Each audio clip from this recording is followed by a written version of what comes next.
On this episode of Pitch Chris, I'm going to be talking to you guys today about how do you deal with conflicting advice when it comes to your script, another way to fund your project, and why it's so important to build credits on your resume as a new actor.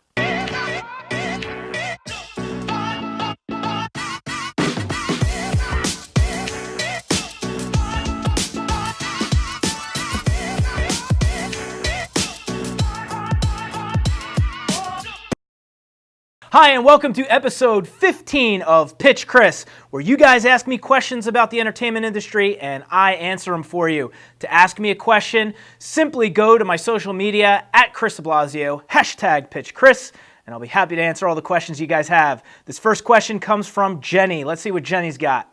Hey Chris, this is Jenny from Atlanta. Thanks for taking my question.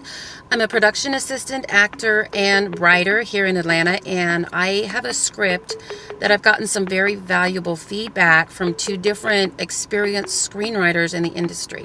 The struggle I'm having is that the advice is totally opposite.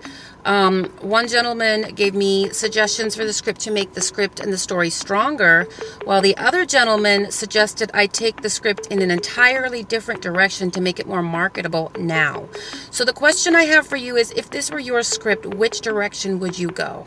Hey Jenny, good for you for actually getting feedback on your work, getting real feedback. Bravo. So what I do is I actually take feedback from a multitude of people, and then what I do is I look at what everybody's saying, because you're not going to always get the same thing. You could get conflicting stuff, and I would look at with a combination of everybody, what they're telling me, I then go with my gut. And that is the best thing to do in this case and scenario, is to just go with your gut, but definitely hear these people out and hear what they're saying. If there's a consistency in the message, maybe to lean towards that. But you want to maybe ask a couple more people just to get a little bit broader audience. But at the end of the day, the best way you can go is just go with your gut. What's going on, Chris? My question is, how can I get funding for a low-budget film? The script is done, but how could I get my funding for, say, renting equipment, paying actors, securing locations? If there was any advice that you could give for me that I could do myself to acquire funding, or outside resources that I could seek out. Just any advice surrounding how could I, get funding for a low-budget film? Hey Rico, great question. So there's a lot of different ways that you can go for funding, but today I want to talk to you about bartering, right? What about going to other people that are as hungry as you are that want to get their name on a film? Start with them. So there may be actors that are just trying to build up their resume. Maybe there's a camera guy that has his own equipment that would love to shoot for you. Start building that way. And here's another thing.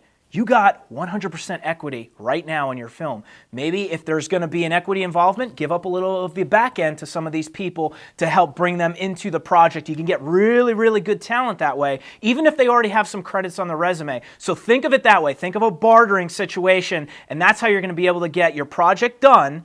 And then once you have that project done, it'll be on to the next one where you can actually ask for money because you put it together with no money first. They see your hustle, they see your great work. Now you can pitch yourself as a professional filmmaker. Hey Chris, this is Shay T. Mannon here. So a question I have for you is, I've been an actor and filmmaker and model and all that stuff for about going on 6 years. And I don't have any representation, no IMDb credits, and no SAG card.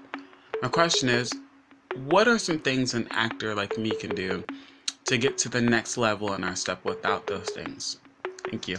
Hey Shay, love the hustle, 6 years in. But one of the questions that I'd have for you is, if you're 6 years in, what are some of the projects that you've been on? Are they small projects? If you don't have any and it's just been 6 years of training, that's fine too. But start off with that. You got to start building your resume, and IMDb is very, very important. So even that type of stuff, the IMDb allows you to upload your resume. So even if the producers are not listing you on projects, you can still put your stuff on there so you're found. Think of it as your online resume in the entertainment business. That's going to be huge for you. So what I would say is look for projects projects, keep building your resume, even if you have to start out doing student films, very small independent films for low budget, no money, whatever it is, because that's what people look for. They want to see you working. They want to see you building your resume. So this way, you're a complete package that you've got all this training experience and you're actually working. So when that time comes, when you're in front of an agent, you're able to pitch yourself the best way you can because you've got all this experience written down on your resume, and they could also look you up on IMDb. Great questions today. So that's all for today's episode. If you guys have a question about the entertainment business, you can find me on social media at Chris DeBlasio, #PitchChris, and I'll see you guys next time.